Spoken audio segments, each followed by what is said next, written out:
right, on to Auburn for us. What an atmosphere and opportunity to play a night game at their place. They've got incredible atmosphere, which is starting to be the common theme around our conference. But this place is really hard to play. They do an unbelievable job with the whatever you call the game interaction, the crowd, the fans, their students.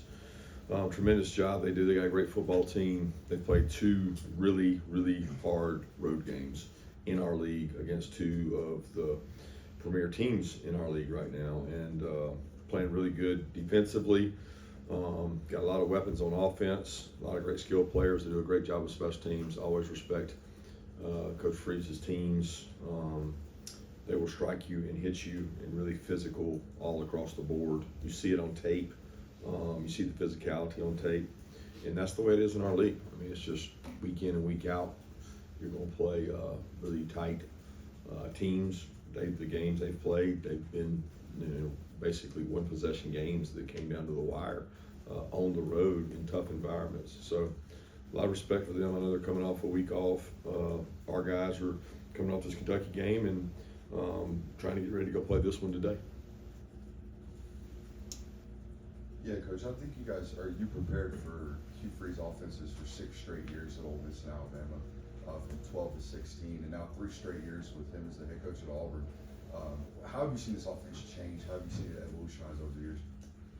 Yeah, I would say every offense kind of evolves. Every offense coordinator that they take plays that work against other people and they use those plays. He's done the same through time. He was one of the first to really start using the RPOs. They still use those. It maximizes your skill on the perimeter, and it forces the hand of the defense to make decisions on how you want to play the run game or the RPO game, which most people think of it as a pass game, but it's really an extension of the run. They do a tremendous job of it, and it's one of the things that Hugh's really been good at for a long time. Yeah, is there anything you can do with your team to sort of maybe mitigate the rest advantage that Auburn has, especially given you guys, your buys always line up with another team being on a buy as well? I don't know of anything I can do to mitigate that because this is going to be a physical game. I mean, you have to practice football to get good at football. They'll practice this week, just like we'll practice this week.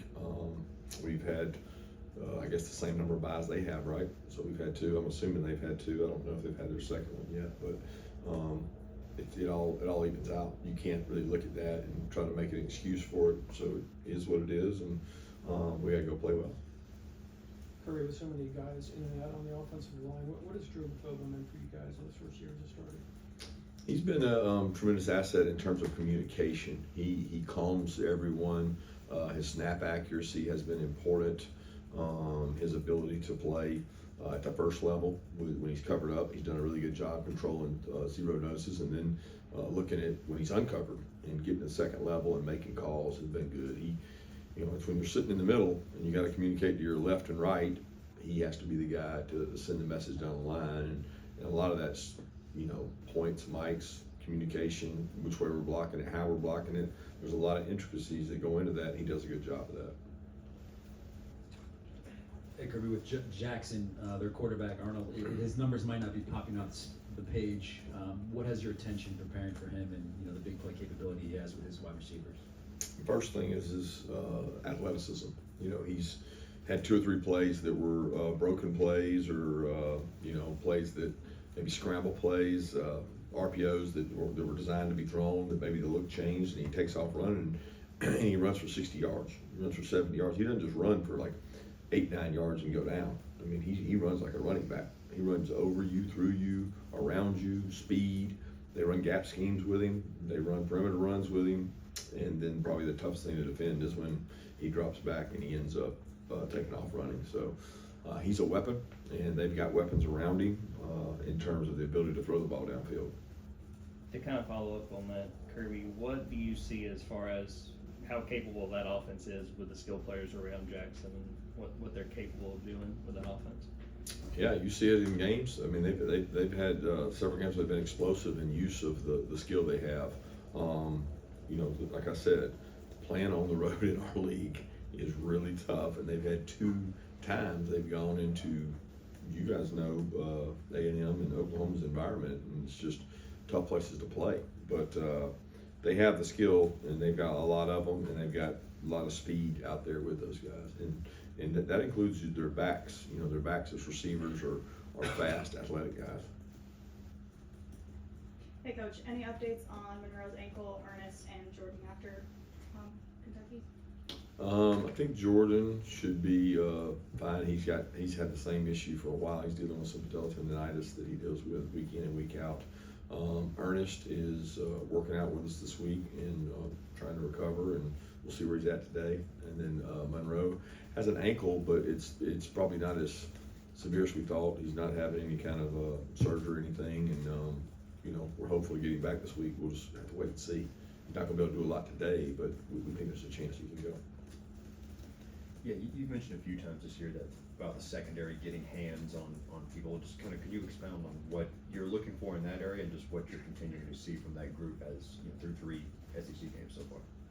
Yeah, getting hands on people helps you cover them. Just don't hold them, right? I mean, we had 2 or 3 holdings the other day late in the game that hurt us in tempo in terms of getting off the field. But you know, you want to cover somebody, you got to put your hands on them. You got to affect the timing of a route. If you're going to be up on somebody, there's not a lot of purpose in being there if you aren't using your hands.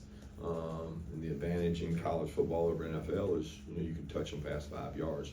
So you have to try to use that advantage and knock people, you know, off their route as you cover them. Kirby, we've seen Zachariah and Josh McCray make some pretty big impact. You had a pretty good handful of transfers. How tough is it for guys to come in to the Georgia system and contribute right away? And how do you think some of the other guys are coming along as far as maybe Noah and Elo in terms of being able to make major contributions? Well, it's easy to come in and play. We've had a pretty strong history of guys. I thought London came in and played well. Colby obviously has came in and contributed and played well. We've had some, you know, success going into the portal and bringing guys in to help our team. I look at ETN last year and the impact he had. So it's easy to do. You have to be the best player or one of the better players at your position. You have to execute at a high level. You got to be better than the guys in front of you and play better than the guys in front of you. That's the truth, whether we're here or anywhere. And I've been very pleased with the guys we've gotten out of there and what they've done to help us. Coach, this is the second road game this year. You guys have played a lot of young players. What usually improves the most from game 1 in a road game to game 2? And what do you think makes it hard and difficult to play at Jordan? Well, it's not necessarily hard. I mean, it's not what makes it hard at Jordan Hare. It's what makes it hard anytime you go on the road, right? It's an intense, crazy environment. The night games are more so than the day games in terms of that atmosphere that's created. But you know, we practice in that. Like we create an environment of chaos and noise and try to create confusion and do things so that we have to communicate in that. So our guys get to practice in it. We'll have to go out and execute. I don't know what increases from game 1 to game 2 on the road more. I think, you know, you got a lot of freshmen that now may not have as much anxiety because they've done it once. There's certainly more anxiety the first time you do it, but it's not like that goes away. You have to be confident and know your plan and execute your plan. Yeah, it seems like Justin Williams has had an uptick in playing time. How has his development progressed, and what is him getting on the field sort of allow you guys to do defensively? Well, he's always been a very competitive. He embodies our FPE. He plays really hard. He's instinctive. He's probably the most positive guy over there. I mean, every game we're in, he's in somebody's ear cheering them on. He's on the special teams cheering them on. He's just a joy to be around and a joy to coach because he's full of positive energy, and I enjoy Justin. He's grown up and he's getting better. He's getting stronger. He's getting more physical. He's very instinctive, and we need him to keep playing more snaps so we can divide those snaps up among those guys better. Yeah, after going back and watching the film, 1, just what do you continue to see out of DeMello and Elyiss at corner, and 2, what do you feel like is Dalen's biggest benefit in terms of being a veteran leader for those 2 guys getting more and more playing time this year? Yeah, I think both those kids are growing up. They're getting more reps, they're getting confidence while they're on the field. The understanding of the defense, the leverages, the looks, playing snaps. You get that through practice, but you get it also through confidence in the games. And Dalen brings us a steady presence as a tackler. He's physical. He's heavy-handed, so he uses his hands. He's strong. He's been in the weight room. He's been in the program for multiple years. All those things matter. I mean, at corner, so much of our league is, can you tackle a back? Can you hold up on a screen or an RPO where you got to take on a blocker, maybe a tight end? And that's one of Dalen's strengths is his size and toughness.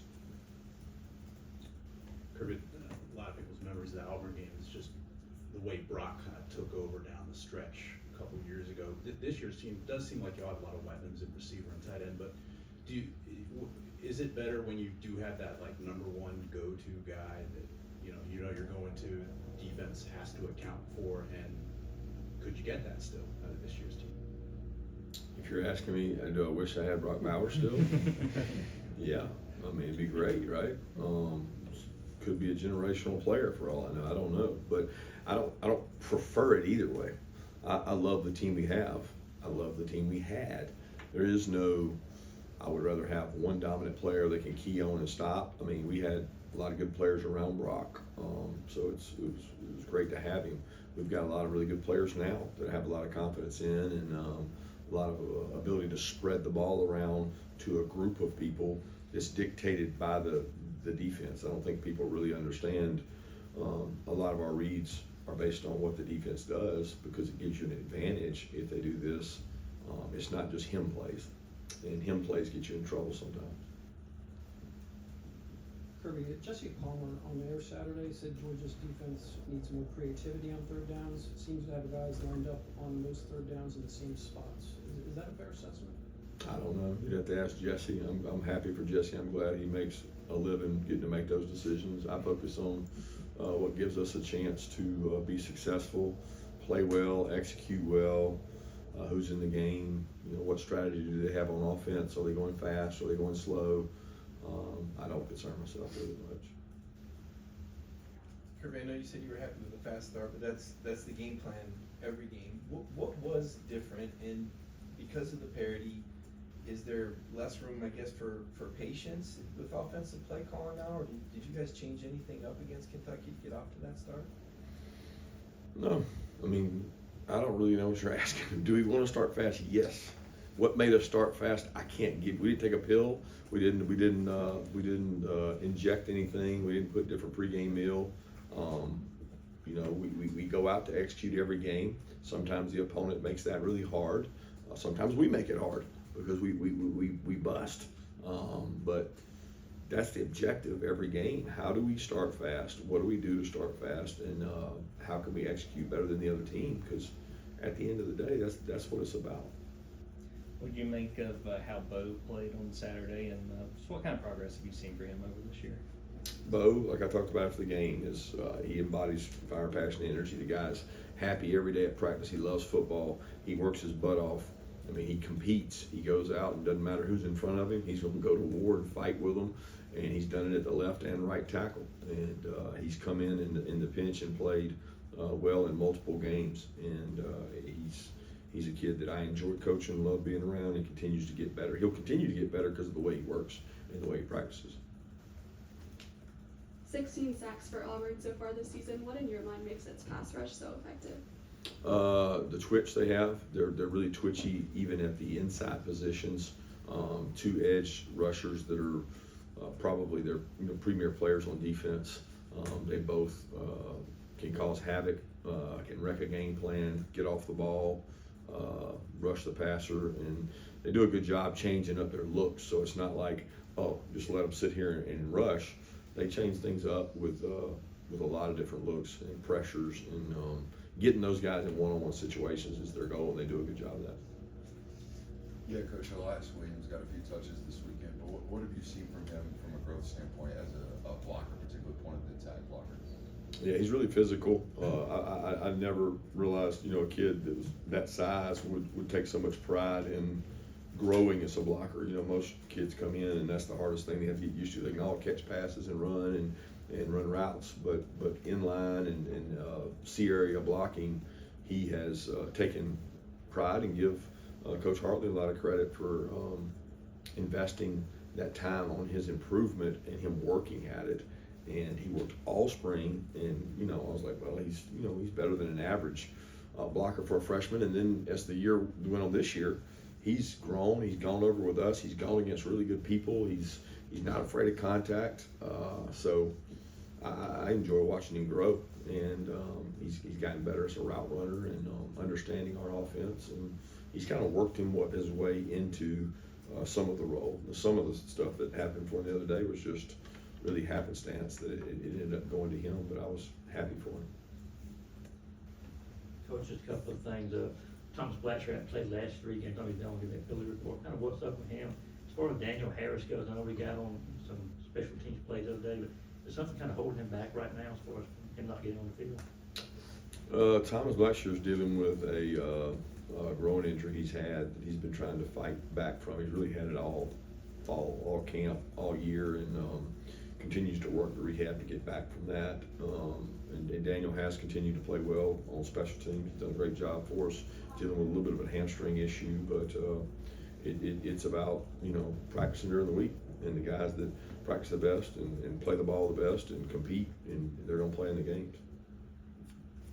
Kirby, Eric Singleton's kind of using a little bit of a different way in this system now. What is his impact on what Auburn does offensively? Well, he's a weapon. I mean, he's a vertical weapon. He's a horizontal and vertical speed. We've seen him, you know, at Georgia Tech. He's a great player. They do a great job getting touches. You know, they put him in the backfield. They motion him out of the backfield. They hand him sweeps. They take him vertical. They throw him screens. I mean, you have to defend the guy every way possible. That's what good offensive coordinators do with good offensive players. Yeah, when an opposing quarterback has a propensity to seemingly hold on to the football, how does that change how you plan to attack him on Saturday? I don't understand the question. Like when Jackson Arnold seems like he's a propensity to hold on to the football a little bit longer, does that change maybe how you guys might affect him and try and rush him? I don't know. I think that may be a PFF stat or something. I don't know. I don't have any proof that what you're saying is true, so I don't want to make an answer to an assumption that you've made. That's not something that I necessarily believe. I think that he has designed runs, and he looks to run the ball when things aren't there. But I also see him versus pressures get the ball out really quick, and he's had accuracy doing that, and he's played in our league for 2 years, so I don't really have a plan for a quarterback that per se holds the ball. The question of who is Georgia's biggest rivalry goes on and on forever, and it all depends on where you grew up or where you live. And I'm wondering, from your South Georgia perspective, was Georgia Auburn special? And a second question, did you play a night game at Auburn during your career? Yeah, they're all special. I mean, they're all special. I mean, look at the league and look at the people we play and look at the competitive rivalries. There's obviously a longer standing tradition with this one, which gives you guys something to write about. Our kids and their kids, I promise you, neither one of them know how many years Georgia's been playing Auburn. But it is in the history, and it's been going on for a long time. And it was played in Columbus for quite a while. But that's neither here nor there for this game, because this game is completely independent of the other 100 however many times these two have played. Yes, I played there at night and coached there at night. Time for one more question? Anybody? All right, thank you, Coach.